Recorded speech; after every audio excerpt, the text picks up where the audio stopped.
વિશાલ હારે એવું થઈ ગયું. વિશાલભાઈ આપણે કઈ મતલબ જ નથી. વિશાલ હારે આવું થઈ ગયેલું જેવું તમે કર્યું ને વળી આ થઈ ગયું છે એને શિફ્ટ કર્યું ને તો બીજો જણો છે ને બરાબર નહોતો નીકળો વિશાલ લે 2 મહિના ઘરના આપણે વિશાલભાઈ કઈ નહીં હો. હું તમને શું કહું કે વિશાલનો દાખલો તો દાખલો તો મારે એને અમદાવાદથી ગોતવું ને કાકા પછી 2 મહિના કસાઈ લાવી તમે કહી દઉં પછી આ ખાલમાં ન રાખો નોય તમારું સેટઅપ ન થાય તો આપણું તમારું સાયકલ ના એ પ્રશ્ન તો આવવાનો નથી. બસ એ પ્રશ્ન હું તમારું દરેક દુકાન કરીને બેવાનું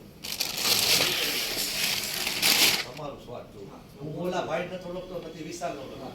મને પેટમાં આપણું કરે એના કોઈ આપણે વિશાલભાઈને કઈ નહીં. હા આપણે આખી લઈને જઈ નવી એને હું કીધું અહીંયા તું જેમ વેચે છે અહીંયા એ જ તારે વેચવાનું. પછી હું તને એમ કહું કે ના મારી જાય તેમ વેચ એવું નહીં. જે વેચવું જે વેચવું તો અનિલનો માલ જ ઈ બનાવી વેચશે ને અનિલને એ જ છે અનિલ લઈ લે અનિલ જે જ લઈ લે અમે બંધ કરી દઈએ તો અનિલ બધું એ લઈ લે. બરાબર તો એ મને અહીંયા